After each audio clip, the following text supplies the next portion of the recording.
구주대망 2025년 2월 2일 목장 연합예배에 오신 성도님들을 예수님의 이름으로 환영하고 축복합니다. 저는 구주대망이라는 말을 참 좋아하는데요.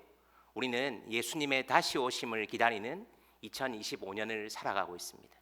이 땅에서 영원히 살 것처럼 사는 사람들이 아니라 예수 그리스도의 다시 오심을 기다리며 매일매일 우리에게 주어진 선물 같은 하루를 살아가시는 성도님들 되시길 예수님의 이름으로 축복합니다. 우리 한번 이렇게 인사할까요? 예수님의 다시 오심을 기다리는 성도가 됩시다. 시작. 우리 청년들 같으면 결혼을 해봐야 되겠고, 또 신혼부부 같으면 아는 낳아야 되겠고, 아이는 낳아야 되겠고, 계속 그러다 보면 예수님 못 오실 것 같습니다. 구주대망 예수 그리스도의 다시 오심을 매일매일 갈망하며 이 땅에서 주어진 하루를 선물같이 살아가는 그런 우리 성도님 되시길 소원합니다. 저는 사도행전 1장 15절에서 26절의 말씀을 본문으로 우리들 가운데 성령이 오시기 전에 라는 제목으로 하나님의 말씀을 선포하려고 합니다. 저는 사도행전에 대해 이야기한 어느 목사님의 글을 시작으로 말씀을 시작하려 합니다. 사도행전은 느릿느릿 진행된 하나님 나라 이야기입니다. 제국과 기성 권력의 말과 힘과 지혜를 무색하게 하는 방식으로 예수님만의 속도로 하나님 나라를 이루어 가셨습니다. 그렇습니다. 사도행전을 읽으며 우리는 때론 답답하기도 하고 너무나도 느린 역사의 전개에 지루할 때도 있습니다. 그러나 기억하십시오. 하나님께서는 우리보다 속도와 방향에 더 민감하신 분이십니다. 그분은 우리의 이 세상의 역사의 주관자이시고 창조주이십니다. 오늘 본문을 보면 초대교회 새 언약의 공동체는 위기를 겪습니다. 리더의 부재가 생겼습니다. 바로 가룟 유다가 예수님을 배반한 것입니다. 그리고 자신의 목숨을 끊었습니다. 이러한 공동체의 거대한 위기 앞에 성령이 임하시기 전 초대교회는 어떻게 이러한 문제들을 돌파해 나갔는지 오늘 말씀을 통해 살펴보기를 원합니다. 먼저 우리가 읽은 본문의 앞부분을 보면 마가의 다락방에 모인 120여 명의 성도들은 한 마음으로 기도에 힘썼다는 것을 알 수 있습니다. 사랑하는 성도 여러분, 우리는 인생의 문제 앞에, 공동체의 문제 앞에 어떻게 반응합니까? 여러분, 어떻게 그 난관을 돌파합니까?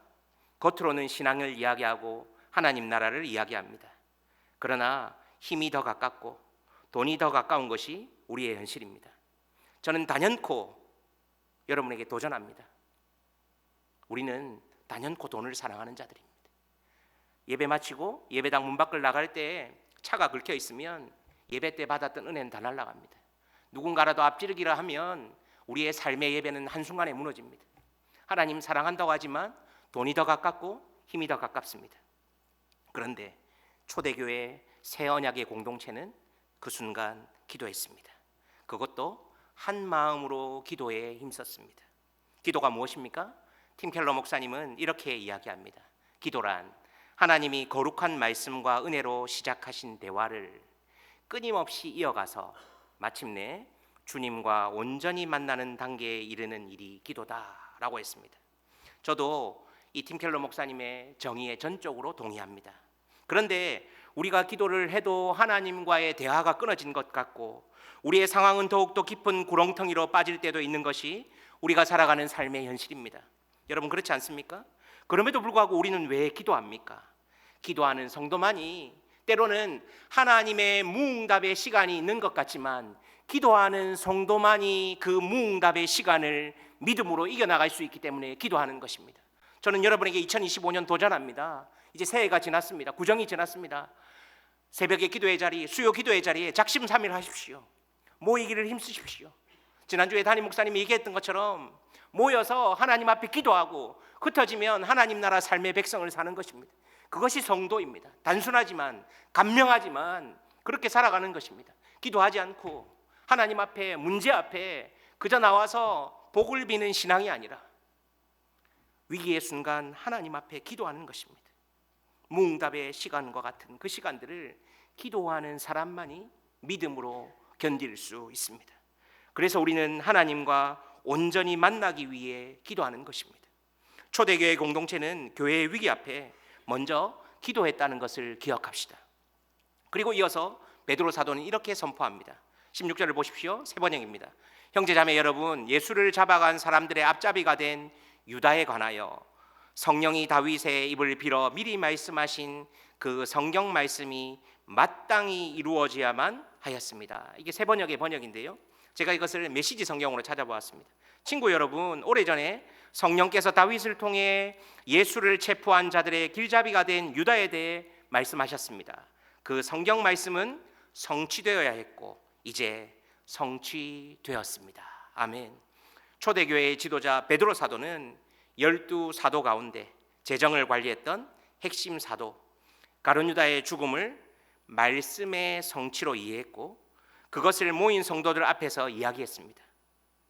그리고 시편 69편 24절 25절과 시편 109편 8절의 말씀을 베드로 사도는 인용합니다.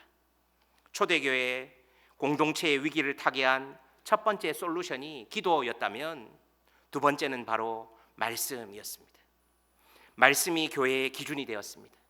신앙생활을 하다 보면 우리는 현상에 대해 다양한 시각으로 자신의 경험과 뜻에 따라 해석하는 경우가 많습니다. 앞선 장로님의 기도도 그런 마음의 애끌름 아니겠습니까? 자신의 시각, 자신의 뷰로 세상을 바라보는 것입니다. 이념이, 경제가, 문화가 말씀보다 더 위에 있습니다. 교회 다니는 사람들조차도 그렇습니다. 그런데 초대교회가 위기를 만났을 때, 리더의 부재가 생겼을 때 첫 번째 그것을 돌파하는 솔루션이 기도였다면 두 번째 베드로 사도는 말씀으로 다시 돌아갔습니다. 일어난 현상 자체에, 위기 자체에 관심을 가지는 것이 아니라 말씀으로 돌아가는 것이었습니다. 그것이 때로는 더딘 것 같지만 가장 빠른 방법이라는 것을 알았기에 초대교회 공동체는 말씀으로 돌아갔습니다. 아드 폰테스라는 말이 있습니다. 이 말의 뜻은 처음으로 돌아가자, 근본으로 돌아가자라는 라틴어입니다. 종교개혁의 구호이기도 했습니다. 성경으로 돌아가자는 것입니다. 처음으로 돌아가자는 것입니다. 사랑하는 성도 여러분, 우리의 인생은 흔히들 마라톤과 같다, 산을 오르내리는 등산과도 같다는 말을 많이 합니다. 우리 인생 가운데 늘 승리와 환호만 있는 것은 아닙니다. 올라갈 때가 있으면 내려갈 때도 있습니다. 그런데 말씀을 준비하며 이런 묵상을 한 적이 있습니다. 우리의 인생 가운데 햇빛만 비치고 비바람이 없다면 어떤 인생일까? 여러분 생각해 보셨습니까? 햇빛만 비치는 인생에는, 그 땅에는 결코 생명이 자랄 수 없습니다. 때로는 비도 내리고 바람도 불고 어떤 때는 태풍이 올 수도 있습니다. 그런 위기 앞에 우리가 기억해야 할 것은 무엇입니까? 바로 근본으로, 처음으로 돌아가는 것입니다. 말씀으로 돌아가는 것입니다. 신앙생활도 마찬가지입니다. 무언가 속성으로 해결하려 해서는 절대 그 문제를 해결할 수 없습니다. 저는 우리 아들에게, 자녀들에게 이 말 많이 합니다. 갑자기 얻어진 것은 절대 네 것이 아니다. 신앙생활도 마찬가지고요, 말씀을 읽는 훈련도 마찬가지고요, 모이는 훈련도 마찬가지고요, 갑자기 얻어진 것은 절대 내 것이 아닙니다. 우리는 꾸준히, 천천히, 그리고 예수 그리스도의 삶의 궤적을 따라 닮아가는 것입니다. 그럴 때 그것이 내 신앙의 영적 근력으로 나타납니다. 사랑하는 여러분, 다시 말씀으로, 다시 기도로 돌아가야 하는 것입니다. 저는 지나온 교회를 섬기며 늘 존경했던 분들은 바로 기도의 자리를 묵묵히 섬기는 장로님들, 권사님들이셨습니다. 그분들 앞에 가면 압도됩니다. 기도하는 분들, 늘 비바람이 불어도 늘 그 자리를 신실하게 지키는 분들, 저는 그런 분들 때문에 조국교회가, 한국교회가 지탱하고 있다고 믿는 목사입니다. 세상의 화려한 거창한 앞에 나서서 뭔가 말로 세상을 변화시키는 사람이 아니라 때로는 더딘 것 같지만 그 자리를 묵묵히 지키는 사람, 그런 장로님, 권사님, 집사님들 덕분에 저는 교회가 지탱하고 있다고 믿습니다. 사랑하는 성도 여러분, 한결같이 변함없이 예배의 자리, 말씀의 자리, 기도의 자리를 지키는 성도님들 되시기를 소원합니다. 무언가 문제 앞에 목소리를 내고 거창한 구호를 내세우는 사람치고 실행으로 옮기는 사람을 많이 보지 못한 것 같습니다. 인생의 위기 앞에 거대 담론을 이야기하고 공동체의 위기 앞에 말이 앞서는 사람은 신앙의 실력이 빈곤한 사람입니다. 저의 아버지도 그랬고 연초에 세겹줄 기도에 들었던 담임 목사님의 어머님도 그런 삶이 아닐까 생각해 봅니다. 세상의 어떤 정치인이나 교수나 의사나 경제 문화인보다 제가 천국에 계신 아버지를 존경하는 이유가 있다면 일상 가운데 늘 하루하루를 잘 살아내셨기 때문입니다. 사랑하는 성도 여러분, 하나님 앞에 일생을 드리고자 한다면 여러분 일상을 드리는 훈련을 하십시오. 하나님 앞에 내 인생을 일생을 드리고자 한다면 여러분 앞에 주어진 일생을 하루하루 드리는 훈련을 하십시오. 그때 언젠가 그것이 차고 차면 하나님이 그때 여러분을 사용하는 것입니다. 사랑하는 여러분, 다시 말씀으로 돌아가 아드폰테스, 하나님 앞에 우리의 일상을 드리는 훈련이 되어 있을 때 그때 하나님께서는 우리의 일생을 쓰실 것입니다. 우리는 어떤 문제 앞에서도 돌파하는 믿음을 가지고 나아갈 수 있다고 믿습니다. 그리고 이제 사도의 결혼이 생겼기에, 가룟 유다의 부재가 생겼기에 초대교회 공동체는 새로운 사람을 세우려고 준비합니다. 22절을 보십시오. 곧 요한이 세례를 주던 때로부터 예수께서 우리를 떠나 하늘로 올라가신 날까지 늘 우리와 함께 다니던 사람 가운데서 한 사람을 뽑아서 우리와 더불어 부활의 증인으로 삼아야 할 것입니다. 12사도 가운데 결혼이 생긴 것을 채우는 초대교회의 모습을 보며 한 목사님은 이렇게 해석했습니다. 하나님께서는 베드로의 제안을 통해 가룟 유다의 자리를 보충하십니다. 이는 12이라는 상징적인 숫자를 맞추기 위함도 있지만 부흥을 위한 준비를 위해 결혼을 보충한 것이었습니다. 그렇습니다. 예수님께서는 12명의 제자들을 택하셔서 하나님 나라를 확장하고 구원 사역을 이루어 나가셨습니다. 이것은 구약의 12지파와는 뗄래야 뗄 수 없는 연관성이 있습니다. 그리고 계시록에 보면 완전한 하나님 나라의 기초를 말씀하실 때에도 구약의 12지파와 신약의 12제자, 즉 12사도를 연관지어 말씀하시는 것을 볼 수 있습니다. 그런데 이것은 단회적 사건임을 알 수 있습니다. 무슨 말입니까? 가룟 유다 이후에 야고보가 순교했을 때, 또 그 이후에 12제자의 결혼이 생겼을 때는 다시 뽑지 않습니다.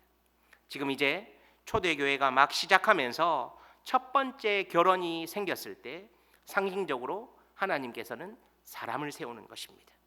그런데 가룟 유다의 결혼에 대해 보충을 하는데 그 이유를 우리가 앞서 22절에서 보았지 않습니까? 부활의 증인으로 삼기 위해서라고 사도행전의 저자인 역사가이자 의사인 누가는 친절하게 밝히고 있습니다. 그렇습니다. 결혼을 보충하는 이유는 부활의 증인 삼고자입니다. 단순히 10이라는 숫자를 맞추기 위해서가 아니라 우리가 한 사람을 더 세우고 교회의 지도자를 세우고 사람을 세울 때 부활의 증인 삼기 위해서입니다. 우리가 신앙생활을 하는 가운데 부활은 굉장히 큰 의미를 가집니다. 100년 뒤에 아마 이 자리에 계실 분은 아무도 없을 것입니다. 50년 뒤에도 우리 공동체 가운데 이 자리에 계신 분 중에 상당수는 이 땅에 없을 가능성이 많습니다.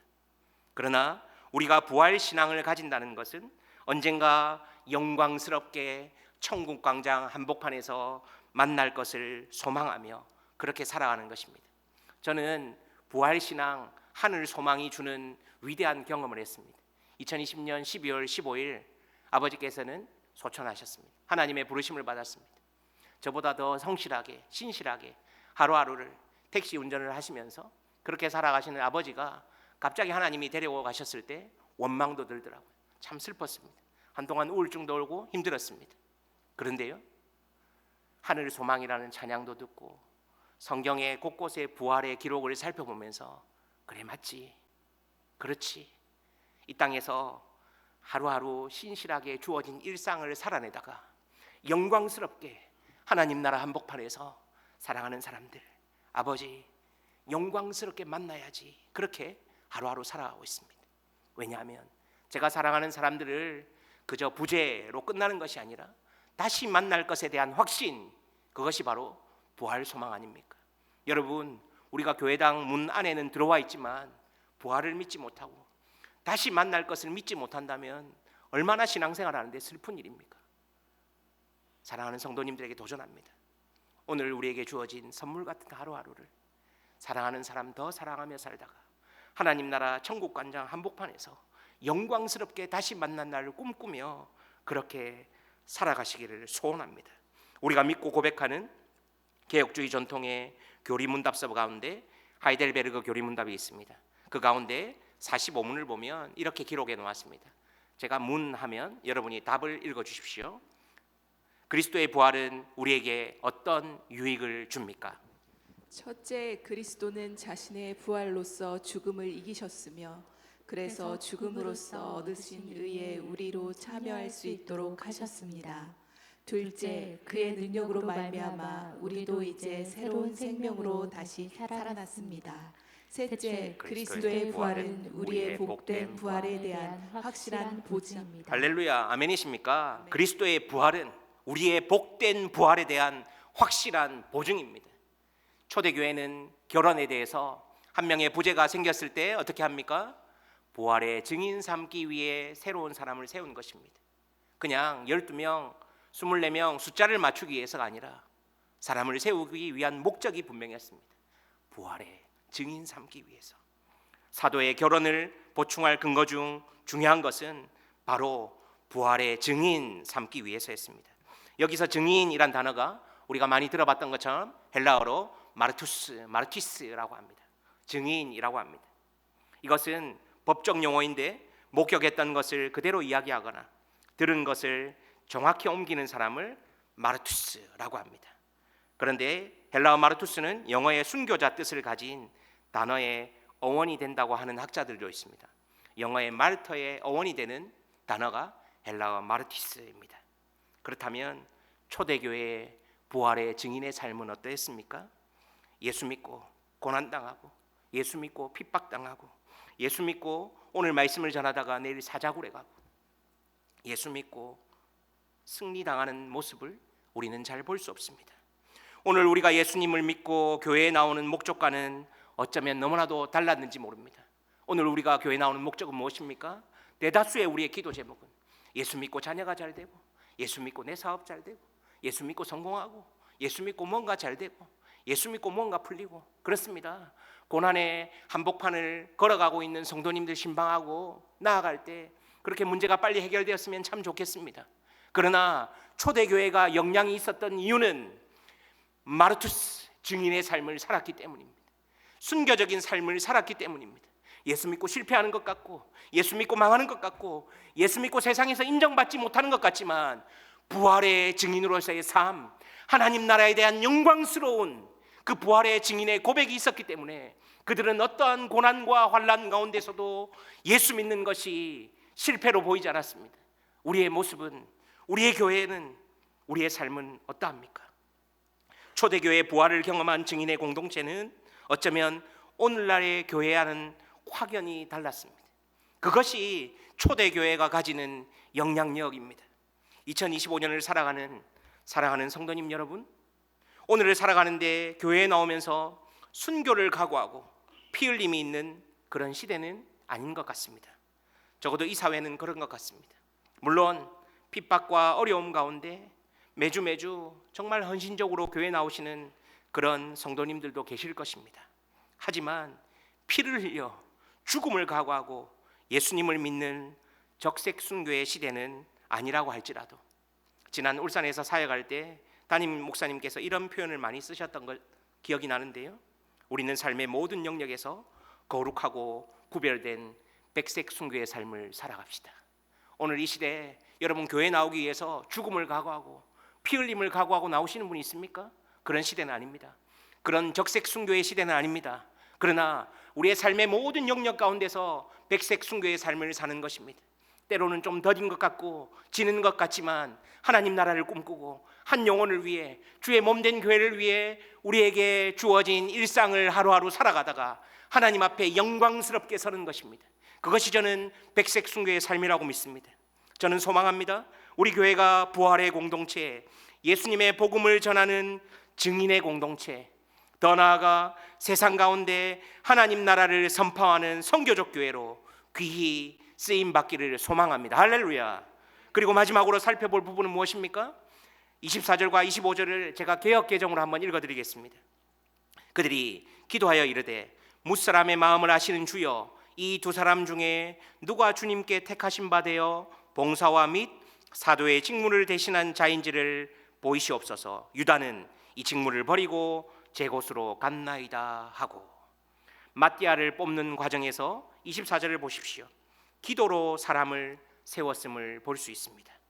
우리가 추측해 볼 수 있는 것은 120여 명이 모인 곳에서 2명을 세웠을 때 누가 뽑혀도 전혀 문제가 되지 않는 공동체의 인정을 받은 두 사람이지 않을까 생각해 볼 수 있습니다. 마띠아가 아닌 요셉이 제비로 뽑혔어도 초대교회 부활의 증인으로서의 사역은 계속 이어나가지 않을까 우리는 본문을 통해 추측할 수 있습니다. 사람을 세우는 방법을 먼저는 2명을 공동체 가운데서 세운 다음 제비를 뽑는 것이 중요하다고 볼 수 있습니다. 초대교회는 철저하게 하나님의 방법대로, 어떠한 사람의 외모나 능력이 아니라 하나님의 뜻을 구했음을 보여주는 단편적인 예가 제비뽑기라고 할 수 있습니다. 오늘날의 많은 교회들이 사람을 세우고 리더를 세우는 것 때문에 많은 분란이 생기는 것을 볼 수 있습니다. 저는 이전 교회에서도 목자라는 용어를 들었는데요, 은혜샘물교회 오니까 목자님 하더라고요. 저는 그 단어가 너무나도 부담스럽습니다. 저는 성도란 말이 참 좋습니다. 요한복음 10장 10절에 보면 목자는 양을 위해 생명을 버리거니와, 목자는 양을 위해 생명을 버리거니와. 제가 과연 우리 사랑하는 성도님들 위해서 생명을 버릴 수 있을까? 제 사랑하는 아들, 딸을 위해서는 뭔가 조금 할 수 있을 것 같은데, 목자라는 단어가 저는 너무나도 거룩하고 부담스럽게 다가오더라고요. 차라리 목사가 편한 것 같습니다. 아니요, 거룩한 무리인 성도가 좋은 것 같습니다. 그렇게 하나님 나라에 들어가지 않겠습니까? 사랑하는 영혼을 위해 살아가시는 목자님 여러분, 한 영혼을 위해 산다는 것 쉽지 않습니다. 영혼이 변화된다는 것 더더욱 쉬운 일이 아닙니다. 그런데 우리는 부활의 증인으로 부름받았지 않습니까? 초대교회는 기도하고 공동체 가운데 사람을 세우고 필터링한 다음에 그 이후에 하나님의 뜻을 구하며 제비를 뽑아 사도의 역할을 감당하게 했음을 볼 수 있습니다. 이엠 바운즈 목사는 이렇게 얘기합니다.